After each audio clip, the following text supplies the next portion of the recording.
Hello friends, welcome back to our channel पढ़ ले वे sure. तो आज के इस वीडियो में हम लोग पढ़ेंगे class 7 science chapter 5 physical and chemical change. तो आज के इस वीडियो से हम लोग क्लास 7 साइंस का चैप्टर नंबर 5 जो कि है फिजिकल एंड केमिकल चेंज इसे स्टार्ट करने वाले हैं। तो चलिए शुरू करते हैं।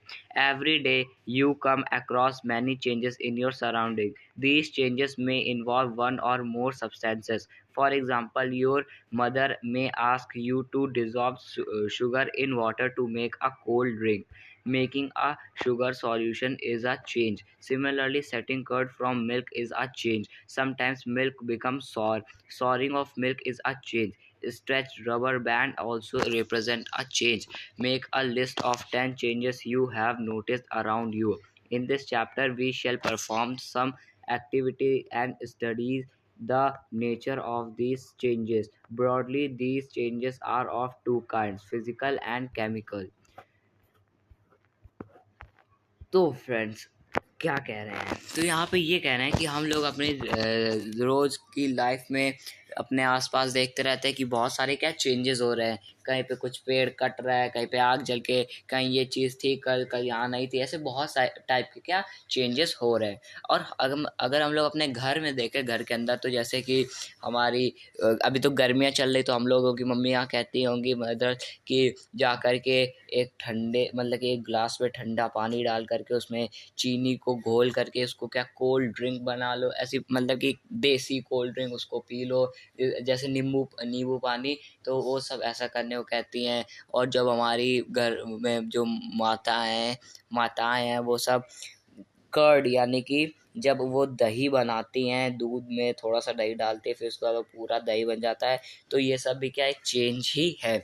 तो ये जो चेंज होते हैं ये टोटल दो टाइप के चेंज होते हैं। एक होते हैं फिजिकल और एक होता है केमिकल, यानी कि चेंजेस को दो टाइप में बांटा गया है, दो काइंड में। एक है फिजिकल और एक है केमिकल। तो चलो हम लोग शुरू करते हैं अपना फिजिकल चेंज। तो हमारी सबसे पहली जो एक्टिविटी है, एक्टिविटी 5.1, इससे स्टार्ट करते हैं। Cut a piece of a paper in 4 square pieces. Cut each square piece further into 4 square pieces. Lay these pieces on the floor or a table so that the pieces acquire the shape of the original piece of paper. Obviously, you cannot join the piece back to make the original piece, but is there a change in the property of the paper? तो यहाँ पे क्या करना है, आपको एक बहुत बड़ी सी क्या शीट ले लेनी है पेपर की, और फिर क्या उसको क्या कर लेना है, आपको उसे कट कर देना है। फिर कट करने के बाद क्या होगा कि आप लोग देख पाएंगे, फिर जब आप उसको वापस से सब पास पास रखेंगे तो वापस से जुड़ नहीं पा रहा होगा। ठीक, वो वापस से जुड़ नहीं पा रहा होगा, मतलब वो कट गया एक बार तो वो परमानेंटली कटा ही रहेगा। ठीक, फिर क्या एक्टिविटी 5.2 ये है कि collect the chalk dust lying on the floor near the chalkboard in your classroom, or crush a small piece of chalk into dust. Add a little water to the dust to make a paste. Roll it on the shape of a piece of chalk. Let it dry. Did you recover chalk from the dust? तो यहाँ पे देखिए क्या कह रहे हैं friends, आपको क्या करना है, जैसे कि स्कूल में ब्लैक बोर्ड्स होते हैं, ग्रीन बोर्ड्स होते हैं, तो उनमें जब टीचर्स चॉक से लिखते हैं तो उसके नीचे थोड़ा सा चॉक पाउडर जो है वो घिसता रहता है, और ब्लैक बोर्ड के नीचे एक स्टैंड होता है, वहाँ पे क्या सारा जमा होता रहता है ना। तो आप लोगों को क्या करना है, आप लोगों को वही सारा जो चॉक है उसको इकट्ठा कर लेना है, उसमें थोड़ा पानी डाल के उसका पेस्ट बना देना है। फिर उसके बाद उसको क्या चॉक की शेप दे देनी है, और फिर उसको क्या सूखने को रख देना है। फिर क्या आपको देखना है कि जो हमारी चॉक है वो वापस से रिकवर होती है, तो वो वापस से रिकवर हो जाएगी, वो फिर से क्या हमारी चॉक बन जाएगी। तो यहाँ पे इतनी सारी एक्टिविटी हम लोगों को दिखाने को सिर्फ एक मतलब था कि ये अभी हम लोगों ने दो एक्टिविटी पढ़ी, एक में हम लोगों ने पेपर काट के रखा और एक में चौक को तोड़ करके फिर चौक बना दी। ठीक, तो देखिए पहली वाली एक्टिविटी में ये हो रहा था कि हमने जब पेपर काटा तो वो वापस से जुड़ नहीं पा रहा था। ठीक है, और दूसरी वाली एक्टिविटी में चौक पाउडर जो था उसको हम लोगों ने पेस्ट बना के बनाया तो वो वापस से चौक बन गया। तो देखिए फिजिकल चेंज वो चेंज होते हैं जिनको एक बार अगर जैसा कर दिया फिर वो अपनी ज़िंदगी में दोबारा कभी ज़िंदगी में एक नहीं होंगे। जैसे कि हम लोगों ने पेपर को एक बार काट दिया तो वो अब वापस से पहले जैसा नहीं हो सकता, वो पहले जैसा क्या चिपक नहीं सकता। जैसे एग्जांपल ले लें, एक पेड़ है, हमने उस पेड़ को काट दिया, तो अब क्या, अब वो पेड़ क्या, वो दोबारा से वो पेड़ उससे जुड़ नहीं सकता है ना। और अगर एग्जाम्पल ले हम किसका, हम एग्जाम्पल ले अगर चौक का, फिर हमने पहले वो चौक थी उसको लिख लिख के उसका पाउडर बना, फिर पाउडर का पेस्ट बना करके फिर चौक बना दिया, फिर सुखाया तो फिर से चौक बन गई है ना। तो ये है एक केमिकल चेंज। केमिकल चेंज ऐसा चेंज होता है जिसमें जो प्रोडक्ट है वो वापस से अपने फॉर्म में आ जाता है। लेकिन फिजिकल चेंज ऐसा चेंज है जिसमें अगर एक बार करा तो भूल जाओ, वापस कभी नहीं आने वाला। जैसे कि दूध है, दूध में दही डाला तो दही बन गया, ठीक, लेकिन वो फिर दही वापस से दूध नहीं बन सकता, तो ये फिजिकल चेंज है।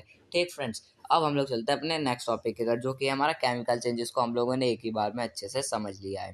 ठीक, तो अब हमारा जो टॉपिक है वो है,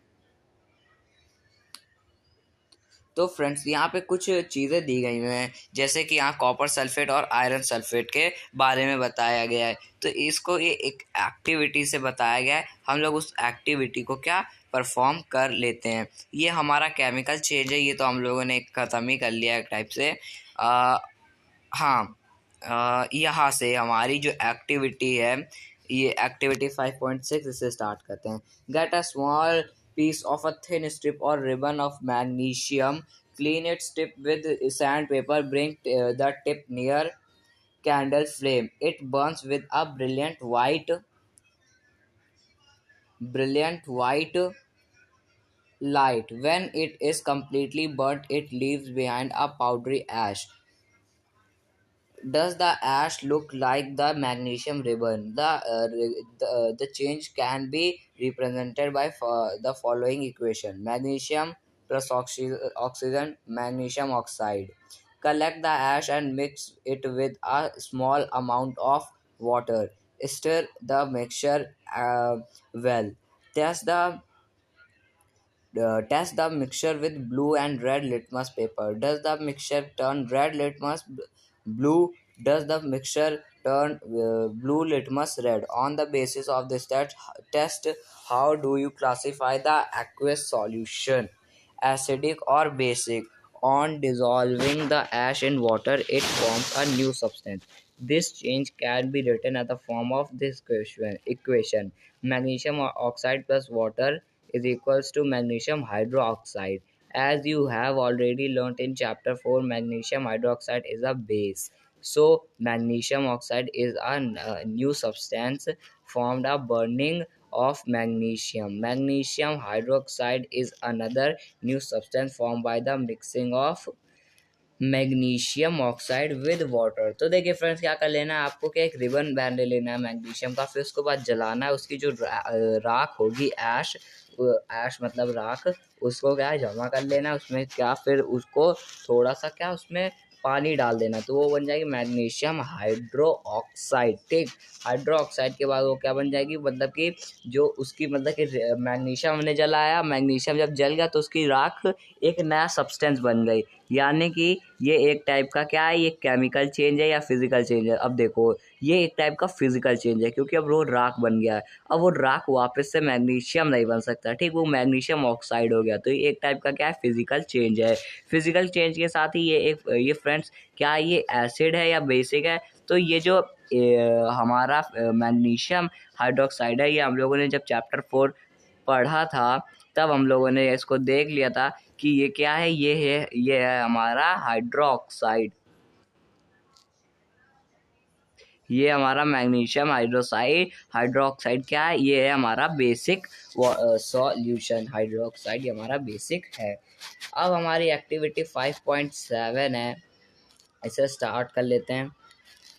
Dissolve about a teaspoon for copper sulfate in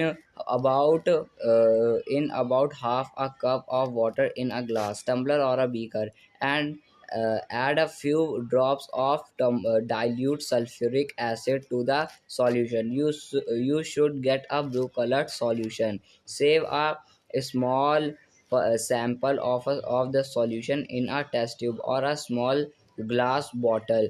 Drop a nail or a used shaving blade into the remaining solution. Wait for half an hour. So Observe the color of the solution, compare it with the color of the sample solution saved separately. Do you see any change in the color of the solution? Take out the nail or the blade. Has it changed in any way? The change that you notice are due to reaction between copper sulfate and iron. The change of color of the solution from blue to green is due to formation of iron sulfate, a new substance. The brown deposit of the iron nail is copper. Another new substance we can write is reaction as copper sulfate solution plus iron sulfate solution plus copper. तो यहाँ पे क्या करना है friends, आप लोगों को एक बीकर ले लेना है और उसमें क्या करना है, आपको सल्फ्यूरिक एसिड डाल देना है। सल्फ्यूरिक एसिड डालने के बाद क्या करना है आपको, क्या उसका जो उसमें क्या आपको सल्फ्यूरिक एसिड डालेंगे तो वो किस कलर का हो जाएगा। सल्फ्यूरिक एसिड डालने के बाद वो कॉपर सल्फेट डालेंगे तो वो क्या है, नीला ठोठा जिसे कहते हैं, नीला नीला ठोठा, ठीक, तो वो ब्लू कलर का होगा। उसमें ब्लेड डाल देंगे या फिर कोई आयरन की चीज़ डाल देंगे और थोड़ी देर बाद देखेंगे, आधे एक घंटे बाद, तो वो कैसी ग्रीन कलर की हो जाएगी। क्यों? क्योंकि उसमें जो आयरन सल्फेट है वो क्या, वो जनरेट हो जाएगा। कॉपर सल्फेट से क्या आयरन सल्फेट जनरेट हो जाएगा, जो कि किस कलर में होगा, ग्रीनिश कलर में होगा। ठीक फ्रेंड्स, अब जो हमारा नेक्स्ट है वो है a change in which one और मोर new substance are formed is called a chemical change. A chemical change is also called a chemical reaction.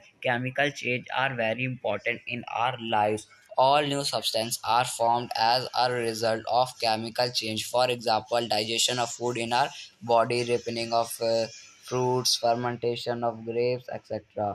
happen due to series of chemical changes. A medicine is the end product of a chain of chemical reaction. Useful new materials such as plastics and detergents are produced by chemical reaction. Indeed, every new material is discovered by studying chemical changes.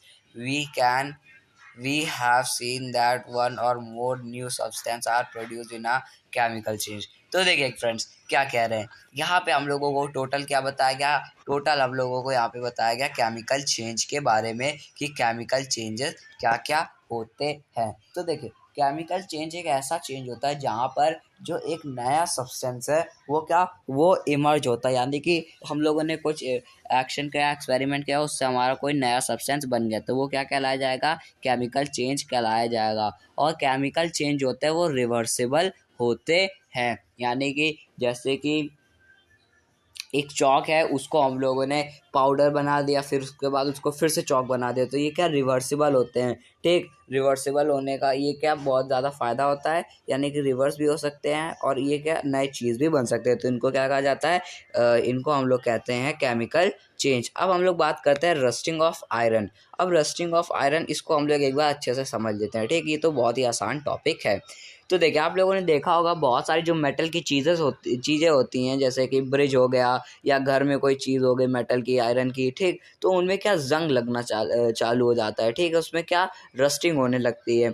तो वो rusting कैसे होती है, तो देखिए metals में rusting होती है जब उसको क्या मॉइस्चर मिल जाता है। अब आप लोगों ने देखा होगा जो हम लोगों के घर के पास, यानी कि घर के पास नहीं, मतलब कि जिनका घर कोस्टल रीजन के पास होता है वो क्या करते हैं, उनके घर के उनके वहाँ पर जो मेटल्स होते हैं उनमें ज़्यादा जंग लगता है। क्यों लगता है? क्योंकि वहाँ पे जंग लगने का ये कारण यह है कि वहाँ पे जो वाटर मॉलिक्यूल्स है वो वाटर मॉलिक्यूल्स एयर में आ जाता है। ठीक है, तो एयर में आने की वजह से क्या होता है कि वो जो पानी के वाटर मॉलिक्यूल्स है वो हवा में आ जाते हैं, और वो जब आकर के किस में लगते हैं, वो जब आकर के उसमें आयरन में लगते हैं, मेटल में लगते हैं, तो वो क्या, उससे क्या होती है, रस्टिंग होती है। तो इसके बचने के लिए क्या करना पड़ता है, वो जो बहुत सारे मतलब उसमें क्या हम लोग क्या कर देते हैं, जो एक मेटल होता है उसका नाम होता है जिंक। ठीक, उस जिंक को क्या करते हैं, आयरन में लगा देते हैं, डिपॉजिट कर देते हैं जिंक की लेयर, जिस प्रोसेस को क्या कहा जाता है, गैल्वेनाइजेशन कहा जाता है। ये जो गैल्वेनाइजेशन है ये बहुत ही इम्पॉर्टेंट है किसी भी चीज़ को क्या प्रोटेक्ट करने के लिए। ठीक फ्रेंड्स, और इनको प्रोटेक्ट करने से मतलब कि इनको प्रोटेक्ट करेंगे ताकि इनमें जंग ना लगे। तो फ्रेंड्स ये जो हमारा टॉपिक था तो कंप्लीट हो चुका है। अब जो हमारा नेक्स्ट टॉपिक है वो है क्रिस्टलाइजेशन। क्रिस्टलाइजेशन भी एक बहुत ही इम्पॉर्टेंट और बहुत ही इजी सा टॉपिक है। इम्पॉर्टेंट तो नहीं, बहुत ही इजी है, ये पूरा चैप्टर ही इम्पॉर्टेंट नहीं है, ठीक है। तो इसमें क्या है, ये जो क्रिस्टलाइजेशन है इसको कैसे बनाएं। तो देखो क्रिस्टलाइजेशन में क्या होता है कि आप लोगों को एक बीकर में कॉपर सल्फेट ले लेना है। कॉपर सल्फेट को ले लेने के बाद क्या करना है आपको, उसमें डाइल्यूट सल्फ्यूरिक एसिड को ऐड करना है, उसके कुछ ड्रॉप्स ऐड कर देने हैं, ठीक। फिर उसको थोड़ी देर के लिए छोड़ देना है। फिर छोड़ने के बाद क्या होगा कि आप उसको थोड़ी देर बाद देखोगे, थोड़े घंटों बाद, तो उसके नीचे क्या होगा कि थोड़े थोड़े ऐसे आपको पार्टिकल्स दिखने लगेंगे। वो आखिर में होते हैं क्रिस्टल्स, यानी कि ये कॉपर सल्फेट का हम लोग क्या बना देते हैं, क्रिस्टल बना देते हैं। तो फ्रेंड्स ये जो हमारा टॉपिक है तो कंप्लीट हो चुका है। इसी के साथ जो हमारा चैप्टर था वो भी कंप्लीट हो चुका है। इस चैप्टर के कुछ कीवर्ड्स हैं, उन्हें भी एक बार पढ़ लेते हैं। Chemical change, chemical reaction, crystallisation, galvanisation, physical change and rusting. ये चैप्टर जो है वो बहुत ही इजी था, बहुत ही कम था, इसमें आपको ज़्यादा प्रेशर लेने की ज़रूरत नहीं है। तो फ्रेंड्स ये जो हमारा चैप्टर है तो कंप्लीट हो चुका है। इसी चैप्टर के जो क्वेश्चन आंसर है वो हम लोग करेंगे नेक्स्ट वीडियो में। आज के इस वीडियो में इतना ही, मिलेंगे नेक्स्ट वीडियो में नेक्स्ट चैप्टर के साथ। तब तक के लिए थैंक यू वेरी मच।